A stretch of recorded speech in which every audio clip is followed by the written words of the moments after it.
Shalom, selamat malam Bapak Ibu Saudara yang dikasihi Tuhan Yesus Kristus. Selamat berjumpa kembali dalam renungan pada malam hari ini. Doa dan harapan saya saudara semua ada dalam keadaan yang baik, sehat, penuh sukacita, dan selalu berlimpah berkat Tuhan. Sebelum kita mendengarkan renungan firman Tuhan, mari kita berdoa.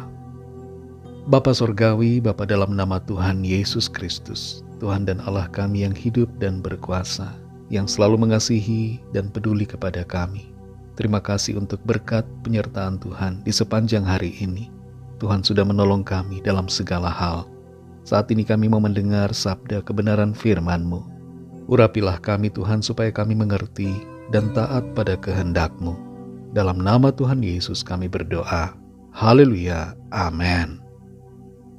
Saudara yang dikasih Tuhan, ayat renungan kita pada saat ini terdapat dalam Injil Matius 26 ayat 40-41. Tertulis demikian. Setelah itu ia kembali kepada murid-muridnya itu dan mendapati mereka sedang tidur.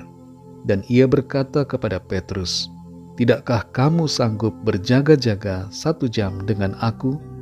Berjaga-jagalah dan berdoalah, supaya kamu jangan jatuh ke dalam pencobaan. Roh memang penurut, tetapi daging lemah." Saudara yang dikasih Tuhan, seorang pengacara yang sukses pernah membagikan kisah hidupnya. Ia mengatakan bahwa hadiah terindah yang ia terima dari ayahnya adalah ketika ia menerima sebuah kotak di mana isinya adalah sebuah kertas berisi tulisan, "Anakku, tahun ini aku akan memberikan 365 jam kepadamu. 1 jam setiap hari setelah makan malam. Waktu 1 jam ini adalah untukmu. Kita akan berbicara apapun yang kamu mau bicarakan. Kita akan pergi kemanapun kamu mau pergi. Kita akan bermain apapun yang kamu ingin main. Itu akan menjadi waktumu yang khusus." Sang pengacara ini berkata bahwa ayahnya menepati janjinya, dan setiap tahun ayahnya membaharui janjinya menjadi lebih baik. Itulah hadiah yang terindah, dan sang pengacara ini merasakan waktu bersama ayahnya telah membentuknya menjadi seorang pengacara yang berhasil. 1 jam yang khusus setiap hari bersama ayahnya telah membentuk pribadinya seperti itu. Terlebih lagi bila kita punya waktu khusus bersama Tuhan setiap hari. Kita baca kembali Matius 26 ayat 40 ini. Setelah itu ia kembali kepada murid-muridnya itu dan mendapati mereka sedang tidur.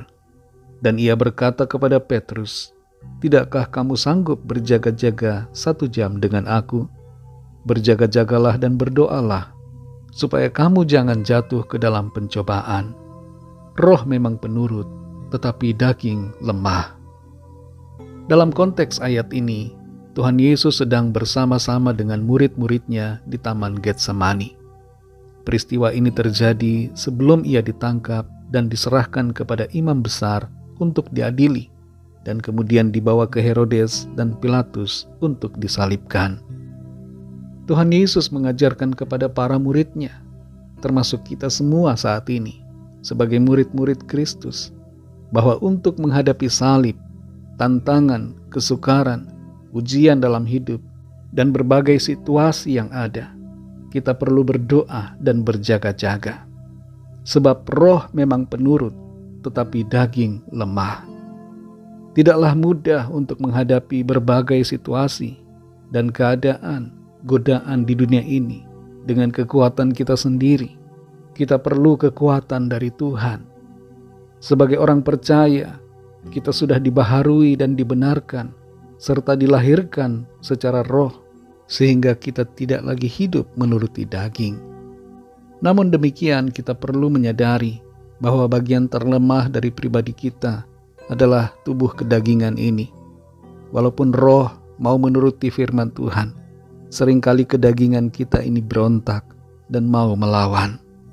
Itu sebabnya Tuhan memberikan pesan yang penting buat kita untuk berjaga-jaga dengannya 1 jam.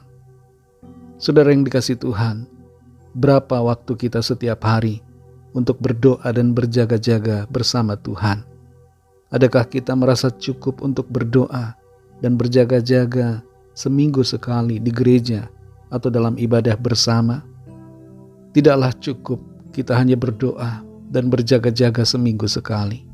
Ini hendaknya kita lakukan setiap hari, sebab kita mengalami salib setiap hari yang harus kita pikul berupa tantangan dan ujian, serta berbagai hal yang ada di dunia ini.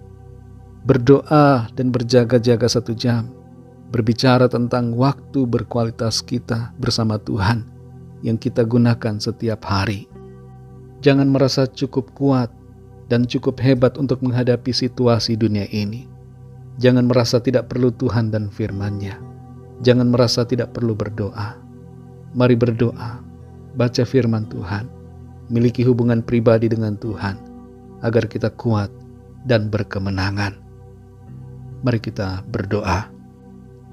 Terima kasih Tuhan Yesus, kami bersyukur untuk firman-Mu yang sudah mengingatkan kami pada saat ini, agar kami memiliki waktu khusus secara pribadi dengan Tuhan, untuk kami berjaga-jaga dan berdoa, memiliki waktu berkualitas, waktu khusus dengan Tuhan, merenungkan firman-Mu, dan berdoa, memiliki komunikasi yang erat dengan Tuhan.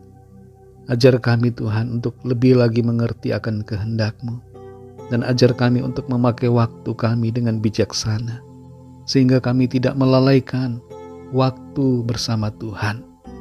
Tolong kami Roh Kudus, kuatkan kami selalu, supaya kami tidak terdistrak dengan dunia ini. Kami tidak terdistrak dengan berbagai aktivitas yang ada, tapi kami mengingat untuk memiliki waktu yang khusus dengan Tuhan. Terima kasih untuk firman-Mu. Malam ini kembali kami akan beristirahat. Kami mohon berkat perlindungan Tuhan atas setiap kami. Lindungilah kami dengan kasih dan kuasa-Mu. Bangunkan kami kembali besok pagi dengan kekuatan baru. Saat ini kami berdoa, mohon lawatan Tuhan. Yang sakit Tuhan sembuhkan, yang lemah Tuhan kuatkan, yang susah Tuhan hiburkan, yang terikat terbelenggu dosa dan kuasa kegelapan, Tuhan lepaskan dan beri kemenangan. Yang sedang dalam masalah pergumulan, persoalan, Tuhan berikan jalan keluar yang ajaib. Mujizat-Mu Tuhan nyatakan atas setiap kami. Berkatilah bangsa dan negara kami Indonesia, juga semua bangsa di dunia ini. Lawatlah setiap orang dari segala bangsa, supaya mereka percaya kepadamu dan terima anugerah keselamatan. Berkat-Mu atas gereja-Mu, berkat-Mu atas keluarga kami masing-masing secara pribadi. Dalam nama Tuhan Yesus Kristus, Tuhan dan Juru Selamat kami sudah berdoa dan mengucap syukur. Haleluya. Terimalah berkat Tuhan. Tuhan memberkati engkau dan melindungi engkau. Tuhan menyinari engkau dengan wajah-Nya dan memberikan kasih karunia. Tuhan menghadapkan wajah-Nya kepadamu dan memberikan damai sejahtera.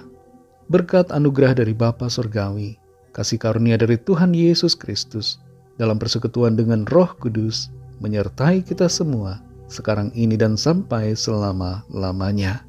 Dalam berkat nama Tuhan Yesus Kristus, haleluya, amin.